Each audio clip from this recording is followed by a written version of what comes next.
Hello, everyone, and welcome back to the Seaver Show. Big weekend of sports betting ahead of us here. AFC, NFC Championship.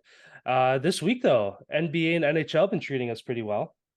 Yes, they have been sprinkling a little couple wins throughout the week, all gearing up for this weekend with probably arguably one of the biggest sports betting weekends probably in all of the year, basically. Yeah, between this and the Super Bowl, I Well, I'd mean, say March Madness is probably number one. yeah, that too. Yeah, wow, that's just around the corner too. That's going to be nuts. Yep. Um, but yeah, for our two championship games this weekend, what do you got cooked up? Well, I have two different bets here. The first one is 1200 plus 1291 odds. I'm taking the Niners to cover 2.5, under 45.5 points for the game.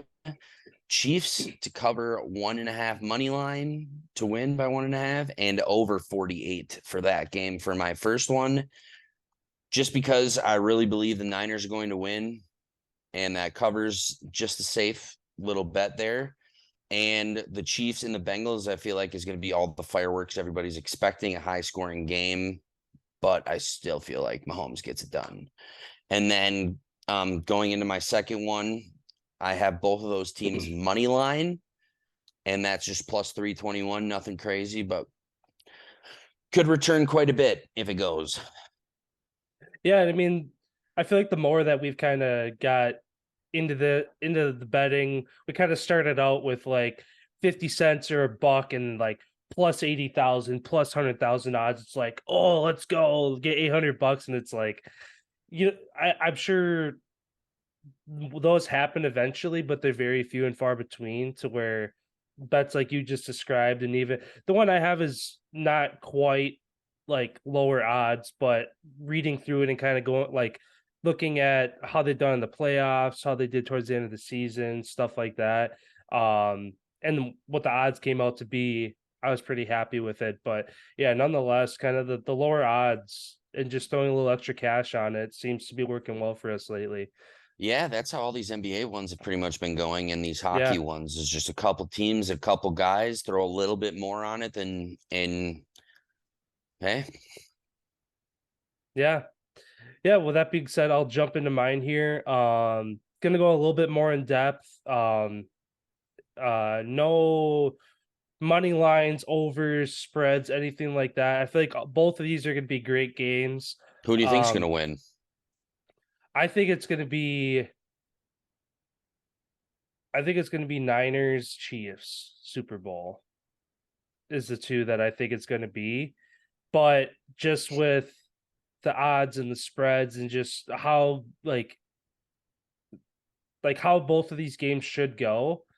There's no clear winner for me. I just think this team, the 49ers are going to do a little bit enough more than the Eagles to win, and the Chiefs are going to do a little bit more than the Bengals to win. But also that could be completely flipped. So it's like that's why I kind of stayed away from those parts. But yeah, two outright winners. I think it's going to be Niners Chiefs. Um, but I mean Bengals. Burrow is 3-0 against Mahomes. Obviously, neither of them are on the field at the same time going against each other, so it's kind of hard to compare them head to head, apples to apples, aside from looking at yards and touchdowns and QBR and all that stuff, which obviously Mahomes has the edge in most of those categories, but Burrow does have that 3-0 record against him. So depending on how much weight you put on that, I feel like that's definitely something to consider going into that game.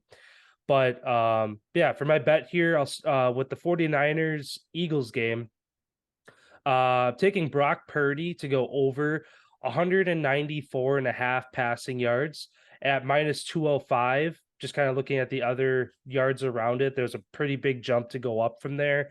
As good as this Eagles defense is, um, Purdy, I mean, dude's undefeated since he's come into the league. I feel like we talked about this yesterday or 2 days ago about how the kid's done what he's needed to, but can he sustain it all the way to the finish line? And I think the Eagles are going to be a really good test for that. But nonetheless, I could see him having a 200-yard game. So that 194 and a half seemed like a good hit there. Um, And this next one, kind of going a little off what I usually do. I'm always on overs, never really take unders. However, I'm taking Jalen Hurts under 274.5 passing at minus 195, which was better odds for him to go over 224.5 passing at minus 200. Obviously, very versatile guy. He's going to use his legs a lot. But again, that 49ers defense, I could see them holding him well under 300 yards, in this case, 274 in this game, just because, again, he doesn't rely as much on his arm. He's going to use his legs. So he's probably going to have over 300 yards combined. I just don't see him getting 274 passing alone. Yeah, he's only hit that 6 times all season. Yeah. And that's part of it too, kind of looking at going into the playoffs and into the playoffs now. He's leveled it out more, that he's not airing it out a lot. He's leaning more on the run game, either himself or with Gainwell, Boston Scott, Miles Sanders in the backfield. Which, speaking of that, going into the third pick of this parlay, Kenneth Gainwell has kind of come onto the scene a little bit more in the playoffs. Had I think almost 120-yard game against the Giants last week. So kind of looking at his yards for the week, he was 17 plus rushing at plus 135. That first was like, dude just had a 100-yard game. This almost feels like a steal.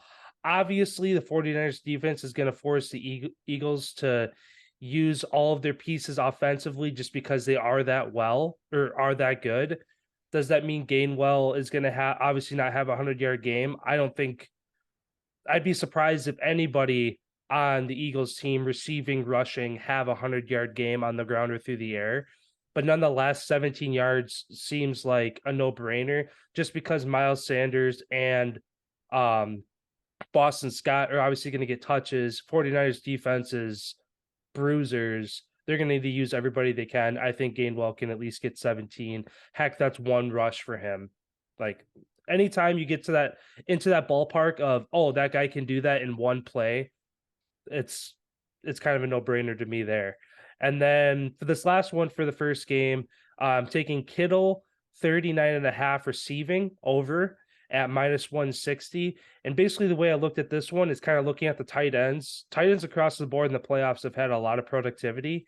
And the reason I went with Kittle is his odds at minus 160 were better than Dallas Goedert on the Eagles for 39.5 at minus 165. So just with kind of Kittle's trending and just the odds being a little better, that's why I went with him in that for that bet. Going over to the AFC Championship game here, starting again with the quarterbacks, Joe Burrow over 279.5 passing at minus 110. And kind of going back to that statistic of him being 3-0 against the Chiefs, he has averaged 327 yards per game passing in those 3 games against the Chiefs. So getting 280 against that Chiefs defense. Again, like you said, I could see this being kind of a shootout. Obviously, the Chiefs and Bengals both have playmakers on their defenses, but overall they lean on their offenses heavy. Yeah, so I think that 280 is definitely doable for him as well. Going into Mahomes here, over 274.5 passing. Definitely has the playmakers around him to get those yards after catch in case the distance is a little less in the cards because of that ankle. Even though this week, all the videos of him on the practice field, walking around after press conferences, he's not walking gingerly at all. Obviously, either the rehab's going really well, the injury isn't as bad, or he's on some kind of medication that's helping with that pain tolerance. Nonetheless, him to get 275 seems like a no-brainer at minus 130. Last 2 picks here on this parlay, we got Pacheco over 54.5 rushing at plus 115. Oh,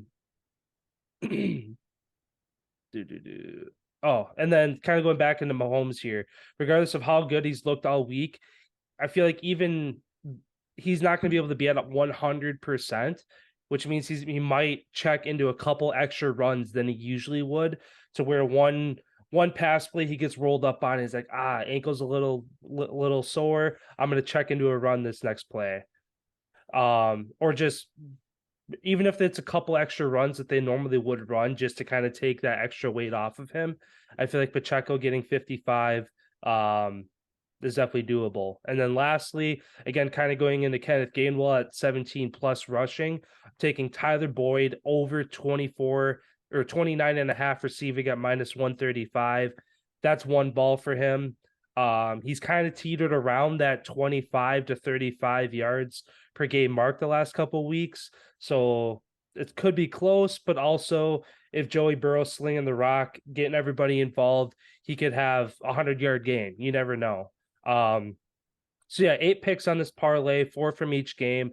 It's at 5,100 odds. So again, a little bit more steep than the ones you were doing this week, but nowhere near our 5-digit odds that we placed on some bets in the past. So yeah, feeling really good about this one this week. Yeah, they both seem like they could go. For sure. But yeah, that's gonna wrap up our week or our picks for this week. As always, you can check out all of our bets we placed during the week. We post some of them on Instagram and Facebook throughout the week, but if you want to see all of them, DraftKings Sportsbook social page, group The Seaver Show, you can see all of our bets over there as well. Just rolling out this week on Facebook. If you are following us on Facebook, we're now able to offer subscribers. We're still kind of figuring out exactly what kind of content we're going to bring to you guys, but it's going to basically consist of us giving you guys picks for being a subscriber. We plan to bring interviews back in the near future as well. Also some exclusive content that you won't be able to see on the normal page. For $4.99 a month, become a subscriber. We really appreciate it. It helps the page, helps us continue to do this for you guys. But yeah, we're really excited about the next step for our content here. So yeah, that'll wrap up this week. We'll be back next week for our first look at our Super Bowl matchup, whatever that is. We appreciate you guys, and we'll see you next time. Yeah, stay tuned for all the picks.